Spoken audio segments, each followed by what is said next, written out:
To prove the achievable region or the direct part of the proof, Slepian and Wolf introduced a new trick.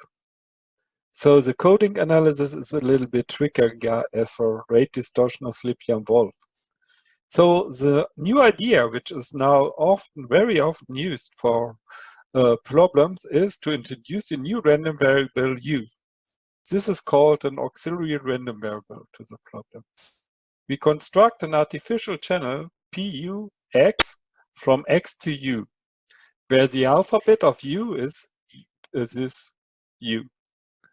So U represents a code word sent from the encoder to the decoder.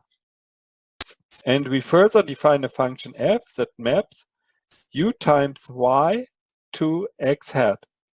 That means the reconstruction of X hat of n is dependent on U. So each X hat I is dependent on Ui and Yi for all I. We call that Yn is one of the two outputs of the sequence of the source. So we write the corresponding sequence mapping X hat n as Fn of Un and Yn. So the new trick is somehow to decouple X from U. U could be bigger than X, of course. What is the idea of the code construction? Again, we use a binning idea. So we generate a codebook which 2 to the n r plus r prime code words un, w, and v. W goes from 1 to 2 to the nr, and v is the cardinality of each bin. It goes from 1 to 2 to the nr prime.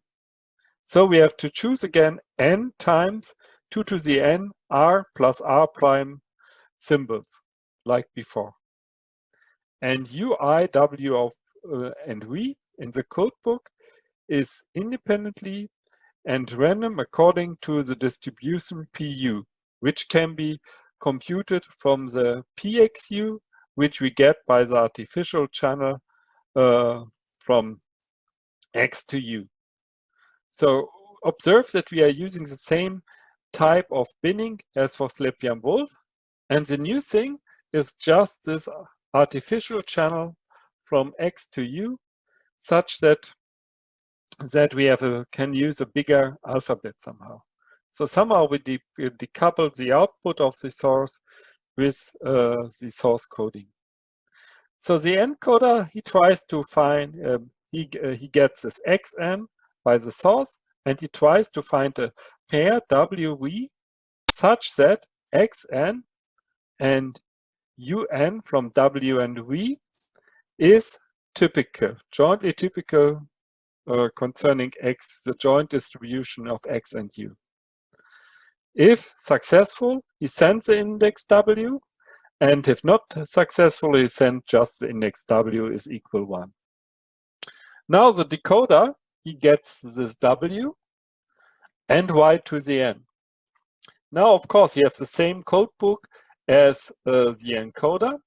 So he tries to find in this codebook v tilde such that yn and un of w and v tilde is jointly typical. If there is one or more v tilde, he choose one v tilde, like we did before. Perhaps we order them and choose the first again, and put out the reconstruction x hat of n of w and yn is equal to fn of un, w, v, and yn.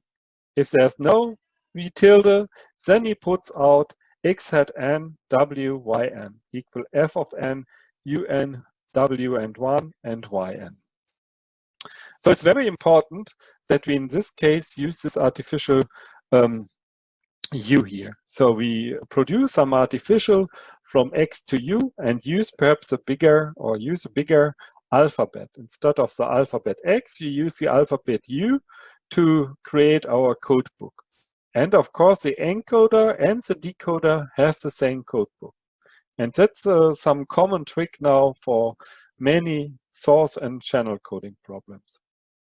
What is the result? So we have, again, just to remind you, we have this channel here, which puts off xn, the encoder send a w, and the decoder, dependent on w and yn, reconstruct x hat of n, and we want to have that x hat of n, that the distortion of x hat of n is smaller equal d. So the result will be that our rate region is just the minimum over all expected distortion between x and f of u and y, smaller equal d, and the minimum over all artificial channels from x to u.